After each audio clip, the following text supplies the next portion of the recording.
है आपका दक्ष competition classes के यूट्यूब चैनल पर। और मैं आपका अपना मोहम्मद आशिम मलिक एक बार फिर स्वागत करता हूं आपका अपने यूट्यूब चैनल दक्ष कॉम्पिटिशन क्लासेस पर। और कैसे हैं आप सभी लोग?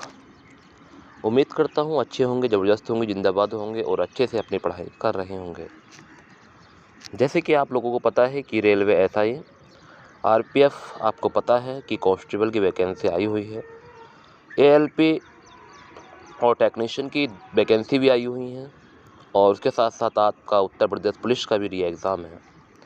और ऐसे ही अन्य एग्ज़ाम की तैयारी करने के लिए आप लोग अच्छे से तैयारी कर रहे होंगे, क्योंकि आप लोग जानते हैं कि अगर सर हमने अभी भी तैयारी नहीं की है तो हाथ से मौका निकल जाएगा।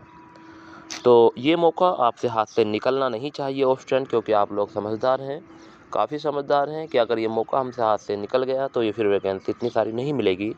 तो इसी को मद्देनज़र रखते हुए मैं आप लोगों के लिए लेकर आया हूँ साइंस की महत्वपूर्ण वीडियो। अगर आप लोग मेरे साथ बने हुए हैं तो लास्ट तक बने रहें, एक भी प्रश्न स्किप ना करें।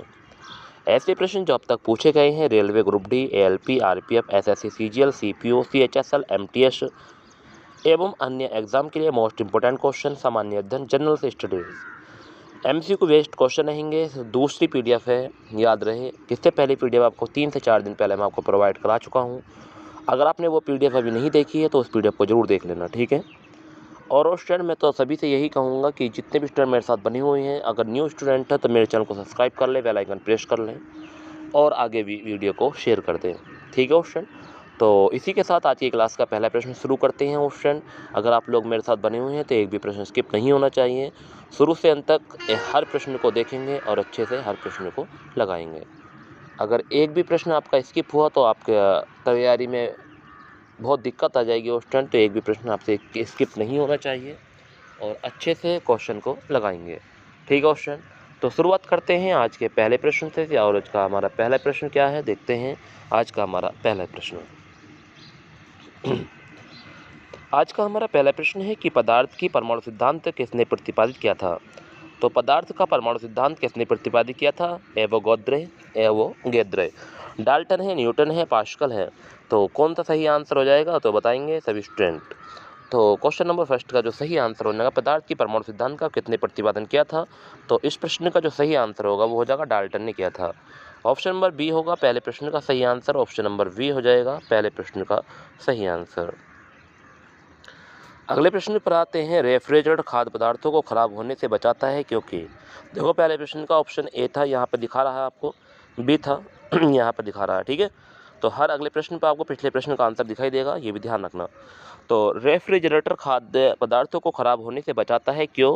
इसमें न्यून तापमान पर जीवाणु और फफूंदी निष्क्रिय होते हैं, इसके न्यून तापमान पर रोगाणु मर जाते हैं, इसके न्यून तापमान पर रोगाणु जम जाते हैं, यह खाद्य पदार्थों को रोगाणु रहित कर देता है।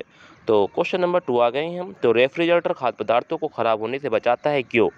क्योंकि इसका सही आंसर जो होने वाला है वो है ए ऑप्शन, क्योंकि इसका सही आंसर जो होगा ऑप्शन, तो आप लोग सभी जानते हैं कि इस प्रश्न का जो सही आंसर होने वाला है, इस प्रश्न का जो सही आंसर होने वाला है, तो आप सभी लोग जानते हैं कि जो रेफ्रिजरेटर होगा इसके न्यून तापमान पर जीवाणु और फफूंदी निष्क्रिय होते हैं। तो ध्यान रखना है, न्यून तापमान पर जीवाणु और फफूंदी जो है वो निष्क्रिय होते हैं। अगर हमारा टेम्परेचर ऐसा है, जो तापमान न्यून है उसका, यानी कि किसी चीज़ को गर्म नहीं करता है तापमान, तो ठंडा रहता है, तो वहाँ पर जो फफूंदी है और जो जीवाणु हैं वो निष्क्रिय हो जाते हैं, ठीक है बच्चों। तो ये बात आपको ध्यान रखनी है कि रेफ्रिजरेटर खाद्य पदार्थों को खराब होने से बचाता है क्यों?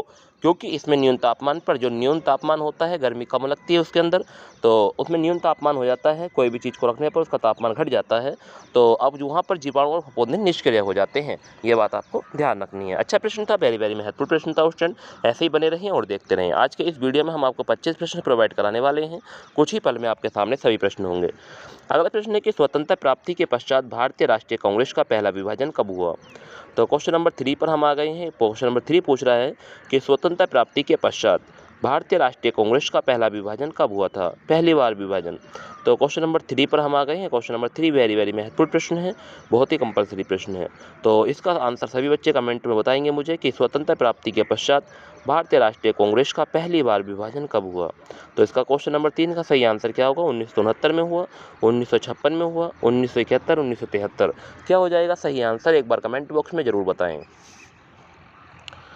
तो क्वेश्चन नंबर 3 का सही आंसर जो होने वाला है वो हो जाएगा 1969 में हुआ था, 1969 में। ठीक है, तो ध्यान रखेंगे 1969 में इसका जो पहला विभाजन हुआ था राष्ट्रीय कांग्रेस का, वो हुआ था 1969 में। ठीक है, इसका प्रश्न का सही आंसर ये ऑप्शन हो जाएगा।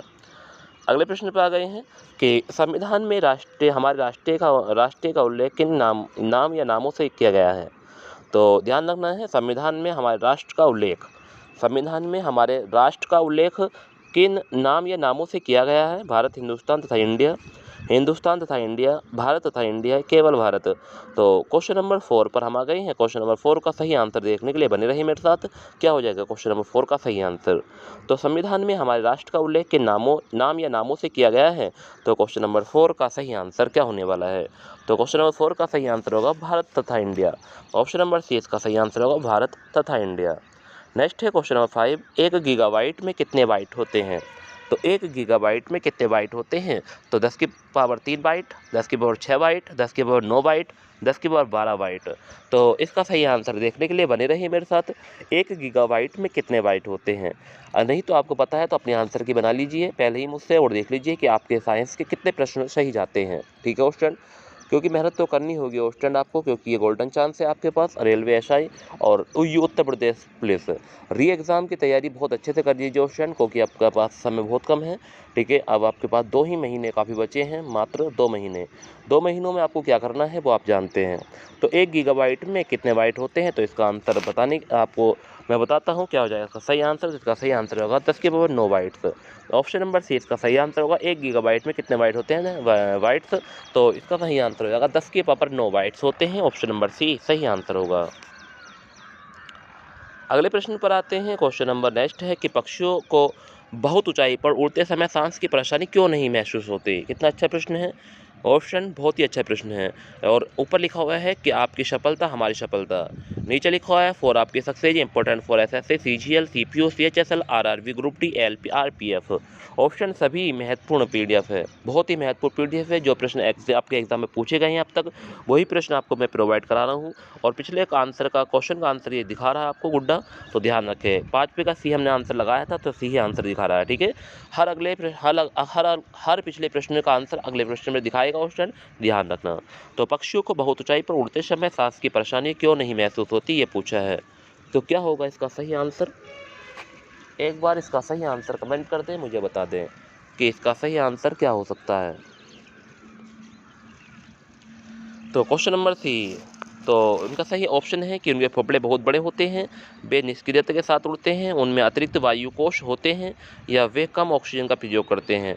तो इसका सही आंसर जो होने वाला है ऑप्शन, ध्यान से सुनिए, उनका सही आंसर जो हो जाएगा कि पक्षियों को बहुत ऊंचाई पर उड़ते समय सांस की परेशानी क्यों महसूस नहीं होती है, क्योंकि उनमें अतिरिक्त वायु यानी एयर सार्स होते हैं, एयर कोश होते हैं। ध्यान रखना ऑप्शन, ऑप्शन नंबर सी इसका सही आंसर होगा कि उनमें अतिरिक्त वायु कोश होते हैं। ऑप्शन नंबर सी इसका सही आंसर होगा।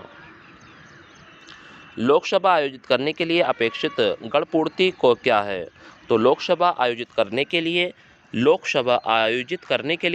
अपेक्षित गणपूर्ति क्या है। 1/6, 1/8, 1/5, 1/10। तो क्वेश्चन नंबर 7 पर हम आ गए हैं। क्वेश्चन नंबर 7 का सही आंसर देखने के लिए बने रहिए मेरे साथ कि लोकसभा आयोजित करने के लिए अपेक्षित गणपूर्ति क्या है। गणपूर्ति कोरम जिसे बोलते हैं कोरम, तो इसका सही आंसर हो जाएगा 1/10। क्या हो जाएगा 1/10 इसका सही आंसर होगा ऑप्शन। गुरु नानक का उत्तराधिकारी कौन था। गुरु अंगद, गुरु अर्जुन, गुरु रामदास या गुरु गोविंद सिंह। क्वेश्चन नंबर 8 पर आ गए हैं। सभी जितने भी मेरे माय डियर स्टूडेंट वीडियो देख रहे हैं, अगर आपने वीडियो को लाइक नहीं किया है तो प्लीज़ वीडियो को लाइक कर दें और चैनल को सब्सक्राइब कर लें और ऐसे ही बने रहें नेक्स्ट वीडियो देखने के लिए। ठीक है, अगर आप बेल आइकन प्रेस कर लेते हैं तो आने वाली नोटिफिकेशन आपको मिल जाएगी, जो महत्वपूर्ण वीडियो होती है वो आपसे छूट ना जाए। तो इसलिए आप नोटिफिकेशन ऑन करके रखें उस टाइम, जो भी नोटिफिकेशन आपको मिलेगा वीडियो का वही आपको देखना है। ठीक है ऑप्शन, क्योंकि आप लोग जानते हैं कि जब तैयारी कर रहे हैं तो अच्छे से तैयारी कर ली जाए ऑप्शन, बहुत अच्छे से तैयारी कर ली जाए। ठीक है, क्योंकि ये बार बार मौके नहीं मिलते हैं, एक बार मेहनत कर लेंगे और अच्छे से पढ़ाई कर लेंगे तो हमें हो सकता है कि हमारा सक्सेस हो जाए। तो गुरु नानक का उत्तराधिकारी कौन है। गुरु अंगद है, गुरु अर्जुन है, गुरु रामदास है, गुरु गोविंद है। तो क्वेश्चन नंबर 8 का जो सही आंसर होने वाला है वो है गुरु अंगद। तो गुरु अंगद हो जाएगा। गुरु नानक का उत्तराधिकारी कौन है, तो गुरु अंगद है। इसका सही आंसर ऑप्शन नंबर ए होने वाला है। रामायण का अनुवाद फारसी में किसने किया था? कितना अच्छा प्रश्न है, वेरी वेरी महत्वपूर्ण प्रश्न है। रामायण का अनुवाद फारसी में किसने किया था? अबुल फजल बदायूं या अब्दुल लतीफ़ या ईश्वर दास? बताएंगे क्वेश्चन नंबर 9 का सही आंसर कि रामायण का अनुवाद फारसी में किसने किया था। क्वेश्चन नंबर 9 पर हम आ गए हैं। क्वेश्चन नंबर 9 का सही आंसर मुझे कमेंट में बताएंगे बच्चों, क्या हो जाएगा क्वेश्चन नंबर 9 का सही आंसर कि रामायण का अनुवाद फारसी में किसने किया था। अच्छा प्रश्न है, वेरी वेरी महत्वपूर्ण प्रश्न है। 4 ऑप्शन आपके सामने हैं। तो क्वेश्चन नंबर 9 का जो सही आंसर होने वाला है बदायूं हो जाएगा। क्या हो जाएगा? बदायूं। तो ध्यान रखना है कि रामायण का अनुवाद फारसी में किसने किया था, तो बदायूं हो जाएगा। ऑप्शन नंबर बी इसका सही आंसर होगा। क्वेश्चन नंबर 10 पे है, निम्नलिखित में से द्रवों में से कौन से द्रव का वाष्पन अधिक तीव्रता से होता है? तो निम्नलिखित द्रवों में से कौन से द्रव का वाष्पन अधिक तीव्रता से होता है? अल्कोहल, मिट्टी का तेल, जल, पेट्रोल। क्वेश्चन नंबर 10 पर आ गए हैं। क्वेश्चन नंबर 10 का आंसर देखने के लिए बने रहिए मेरे साथ। अच्छे प्रश्न है, ऑप्शन बहुत ही महत्वपूर्ण प्रश्न है, जो एग्जाम में पूछे जाते हैं वही प्रश्न है। तो बताएंगे इसका आंसर कमेंट में, अगर आप जानते हैं मुझसे पहले या अपनी कॉपी पे लिख लेंगे क्या हो जाएगा इसका सही आंसर। बाद में मुझे बता देंगे कमेंट में कि सर 25 में से इतने मेरे प्रश्न सही गए हैं। तो निम्नलिखित द्रवों में से कौन से द्रव का वाष्पन अधिक तीव्रता से होता है, ये पूछा है। तो अल्कोहल है, मिट्टी का तेल है, जल है, पेट्रोल है। तो इसका सही आंसर जो होने वाला है, तो आप लोग जानते हैं अल्कोहल हो जाएगा इसका सही answer. Option number A alcohol. अगला प्रश्न है, बांग्लादेश कब आज़ाद हुआ? 1970 में, 1972, 71, 73। तो बांग्लादेश कब आज़ाद हुआ? अच्छा प्रश्न है, वेरी वेरी महत्वपूर्ण प्रश्न है। आपसे पूछा गया है कि बांग्लादेश कब आज़ाद हुआ। तो क्वेश्चन नंबर 11 पर हम आ गए हैं। क्वेश्चन नंबर 11 का सही आंसर बताएं कि बांग्लादेश कब आज़ाद हुआ। तो इसका सही आंसर जो होने वाला है वो हो जाएगा 1971 में बांग्लादेश आज़ाद हुआ। कब हुआ था? 1971 में हुआ था। तो इसका सही आंसर हो जाएगा ऑप्शन नंबर सी, 1971 में हुआ। निम्नलिखित में से किसे ब्राउजर पेपर कहा जाता है? ब्राउन पेपर, कपास को, चाय को, रबड़ को, जूट को। क्वेश्चन नंबर 12 पर आ गए हैं। निम्नलिखित में किसे ब्राउन पेपर कहा जाता है? अच्छा प्रश्न है, बहुत ही महत्वपूर्ण प्रश्न है ऑप्शन कि बताएंगे एक बार कि ऐसा कौन सा पेपर है जिसे ब्राउन पेपर कहा जाता है? कपास है, चाय है, रबड़ है, जूट है। तो बताओ एक बार कमेंट में सही आंसर, या अपनी कॉपी पर लिख लीजिए अपना आंसर। क्या आपके दिमाग में क्या चल रहा है इसका सही आंसर? देखते हैं कि आपका आंसर सही जाता है या नहीं। तो ब्राउन पेपर किसे कहा जाता? तो मैं बताता हूँ, जूट को कहा जाता है ऑप्शन। अगर आपने इसका आंसर जूट सोचा था तो आपका आंसर बिल्कुल गजब है, बहुत अच्छा है ऑप्शन। तो ब्राउन पेपर किसे कहा जाता है? तो जूट को कहा जाता है। ऑप्शन नंबर डी इसका सही आंसर होगा, जूट। मालोटोब कोकटेल, मालोटोब कोकलेट क्या है? इसे बोलते हैं मोलोटोब। क्या बोलते हैं? मोलोटोब कॉकटेल। कॉकटेल क्या है? कॉकटेल क्या है? ये पूछा, परिषद है, ग्रेनेड है, पेय है, पेट बैठक है। तो मोलोटोब कॉकटेल क्या है, ये पूछा है। अच्छा प्रश्न है। क्वेश्चन नंबर 13, अगर आपने पहले से पढ़ा है तो जरूर इसका आंसर अपने नज़रों में सोच ले क्या हो जाएगा। आपकी सफलता हमारी सफलता है। क्वेश्चन नंबर 13 पर हम आ गए हैं। तो मोलोटोव कॉकटेल क्या है, इसका सही आंसर क्या हो जाएगा?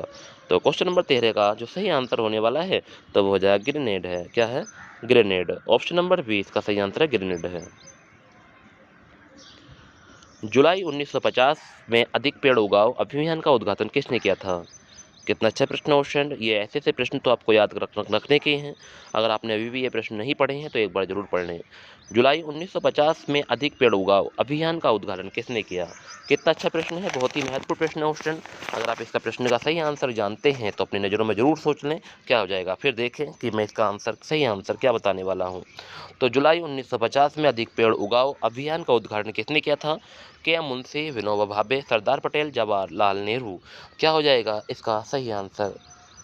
ठीक है ऑप्शन तो बताना है इसका सही आंसर क्या हो सकता है। तो क्वेश्चन नंबर 14 पर हम आ गए हैं। तो जुलाई 1950 में अधिक पेड़ उगाओ अभियान का उद्घाटन जो किया था वो किया था KM. Munshi. Option number A हो जाएगा इसका सही आंसर, के.एम. मुंशी। तो ध्यान रखना है, क्वेश्चन नंबर 14 का जो सही आंसर होगा वो क्या हो जाएगा? के.एम. मुंशी ने 1950 में अधिक पेड़ उगाओ अभियान का उद्घाटन किया था। ठीक है ऑप्शन। नेक्स्ट अगले प्रश्न पर आ गए हैं। अगर आपने अभी भी मेरी वीडियो को लाइक नहीं किया है तो प्लीज़ सभी लाइक कर दें, चैनल को सब्सक्राइब कर लें। अगर मेरे चैनल पर कोई भी न्यू है अगर आपने आज ही विजिट किया है मेरे चैनल पर तो ज़रूर चैनल को सब्सक्राइब करें प्लीज़। नेक्स्ट अगला प्रश्न है क्वेश्चन नंबर 15, दूध को मथने से क्रीम को अलग हो जाने को क्या कहते हैं? तो क्या कारण है ये पूछा है? गुरुत्वीय बल है, अभिकेंद्र बल है, अपकेंद्र बल है, घर्षण बल है। ऑप्शन ये प्रश्न कई बार आया है, मैं गारंटी लेता हूँ 100% ये प्रश्न कई बार एग्जाम में पूछा गया है। तो ऑप्शन आपको ही पता है कि 100% ये प्रश्न कई बार पूछा गया है और आता भी है, ऐसे प्रश्न हैं ऑप्शन। जितने ही प्रश्न मैं आपको पढ़ा रहा हूँ ऑप्शन इस पर लिखा हुआ है कि किस किस एग्जाम में ये प्रश्न पूछे गए हैं, तो झूठ नहीं बोल सकता मैं, क्योंकि ये यूट्यूब पर वीडियो चल रही है ऑप्शन, ठीक है। कोई भी बता देगा कि सर ये प्रश्न तो नहीं आए हैं, तो इसलिए झूठ बोलना यहाँ पे मुमकिन नहीं है, तो ध्यान रखेंगे ऑप्शन। तो ये प्रश्न ऐसे हैं जो आपके एग्जाम में पूछे जाते हैं ऑप्शन, तो इन्हें जरूर पढ़ना। तो दूध को मथने से क्रीम के अलग हो जाने को क्या कारण है ये पूछा है। तो क्वेश्चन नंबर 15 पर आ गए हम। गुरुत्वीय बल है, अभिकेंद्र बल है, अपकेंद्र बल है या घर्षण बल है। तो क्वेश्चन नंबर 15 का जो सही आंसर हो जाएगा वो हो जाएगा अपकेंद्र बल। ऑप्शन नंबर सी इसका सही आंसर हो जाएगा अपकेंद्र बल, इसका सही आंसर होगा। तो दूध को मथने से क्रीम को अलग हो जाने का कारण क्या है? अपकेंद्र बल है। ऑप्शन नंबर सी इसका सही आंसर होगा। 5वीं बौद्ध संगीति के आयोजन किसके समय में हुआ था? कितना अच्छा प्रश्न है। इसका आंसर सभी बच्चे बताएंगे, अपनी नज़रों में सोचेंगे, नहीं बता पाएंगे तो सोचना जरूर है आपको। क्या हो जाएगा? 5वीं बौद्ध संगीति का आयोजन किसके समय में हुआ था?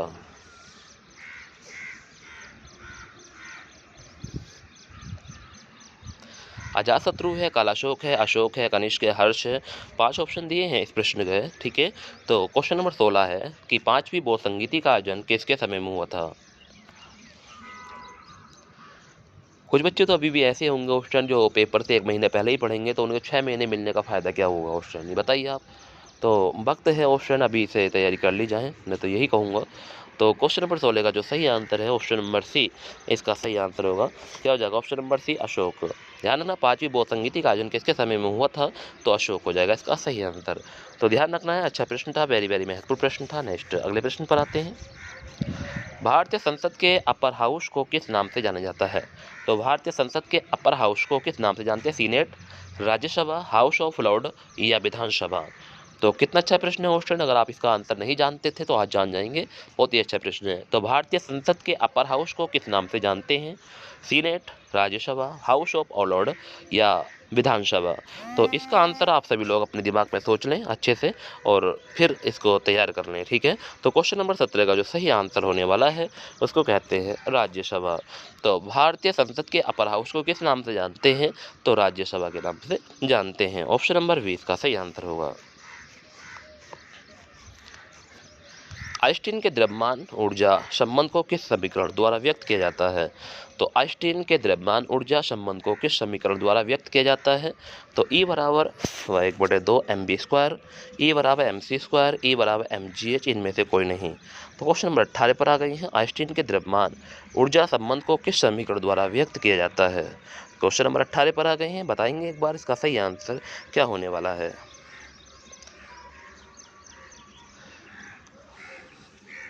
तो क्वेश्चन नंबर 18 का जो सही आंसर होगा ऑप्शन वो हो जाएगा E बराबर mc²। क्या हो जाएगा? E बराबर mc², इसका सही आंसर होगा। तो E बराबर mc²। तो आइंस्टीन के द्रव्यमान ऊर्जा संबंध को किस समीकरण द्वारा व्यक्त किया जाता है? तो आप सभी लोग जानते हैं E बराबर mc² द्वारा सम्मिलित किया जाता है, ठीक है। ध्यान रखना, अच्छा प्रश्न था, वेरी वेरी महत्वपूर्ण प्रश्न। क्वेश्चन नंबर 18 का सही आंसर बी ऑप्शन होगा, ध्यान रखना है ऑप्शन। नेक्स्ट अगले प्रश्न पर आ गए हैं। एशिया का सबसे छोटा देश कौन सा है? नेपाल है, बहरीन है, ताइवान है, मालदीव है।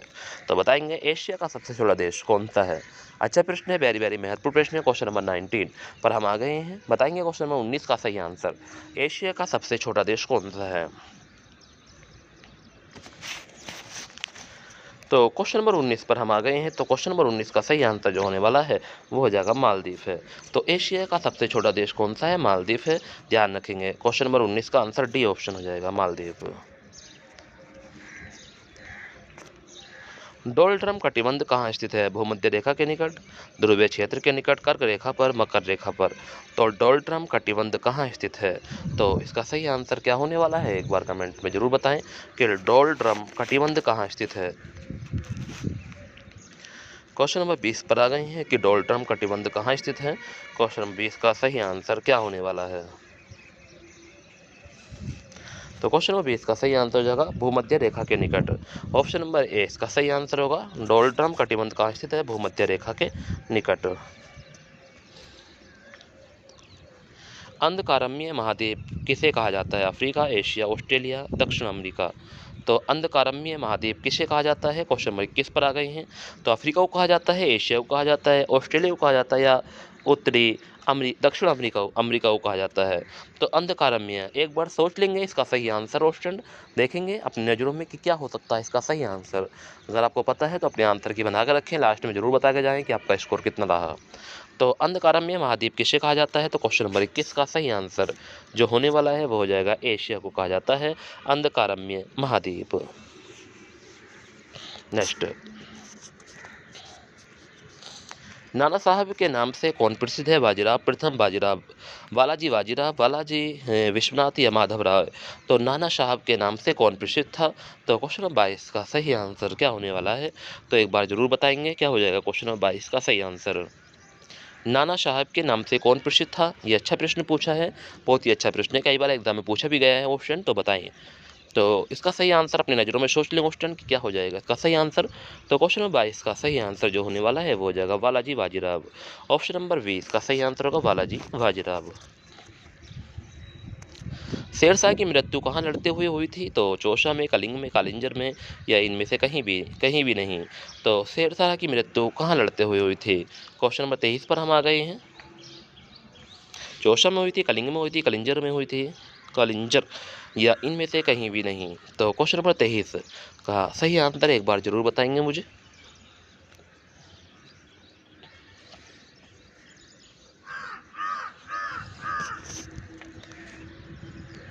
तो क्वेश्चन नंबर 23 का सही आंसर है कलिंजर में हुई थी। ऑप्शन नंबर सी इसका सही आंसर हो जाएगा। नेक्स्ट है क्वेश्चन नंबर 24। हाँ, हाइड्रोजन की खोज किसके द्वारा की गई थी? कैवेंडिश, प्रेस्टले, या वोयल, या चार्ल्स। तो हाइड्रोजन की खोज किसके द्वारा की गई थी? क्वेश्चन नंबर 24 पर हम आ गए हैं। क्या हो जाएगा क्वेश्चन नंबर 24 का सही आंसर? तो हाइड्रोजन की खोज जो की गई थी वो किसके द्वारा की थी, ये पूछा है। अच्छा प्रश्न है, वेरी वेरी महत्वपूर्ण प्रश्न है। क्वेश्चन बताएं एक बार। तो हाइड्रोजन की खोज जो की गई थी वो कैवेंडिश के द्वारा की गई थी। ऑप्शन नंबर ए इसका सही आंसर कैवेंडिश। एंजाइम क्या होते हैं? Steroid, carbohydrate, protein, lipid. क्या हो जाएगा सही आंसर? एंजाइम क्या होते हैं?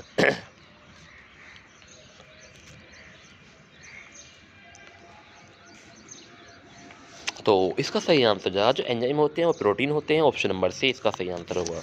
तो ये थे आज के हमारे वेरी वेरी महत्वपूर्ण प्रश्न। आपको कैसे लगे तो कमेंट में जरूर बताएं। अगर आपको वीडियो अच्छी लगी है तो वीडियो को लाइक कर दें, एक कमेंट करना ना भूलें। ठीक है ऑप्शन। तो आज की वीडियो देखने के लिए आपका बहुत बहुत शुक्रिया। Thank you option. और बने रहें ऐसे ही अगले वीडियो तक, जब मैं आपको अगली वीडियो कल आपके लिए लेकर आऊँगा। बहुत ही महत्वपूर्ण वीडियो होगी। ऑप्शन अगर आप साइंस का पोर्शन को कंप्लीट करना चाहते हैं तो मेरे यूट्यूब चैनल पर अपने सभी साइंस के क्वेश्चनों को क्लियर कर लें। मैं आपको रोज़ साइंस की वीडियो प्रोवाइड कराऊंगा। ठीक है ऑप्शन। अगर कोई परेशानी हो जाती है तो उसकी वजह से हमारी वीडियो नहीं हो पाती हैं, तो नहीं तो आपको रोज़ मैं अपनी एक वीडियो प्रोवाइड जरूर कराऊंगा। ठीक है, तो बने रहिए मेरे साथ ऐसे ही साथ बनने के लिए आपका बहुत बहुत शुक्रिया। Thank you very much option.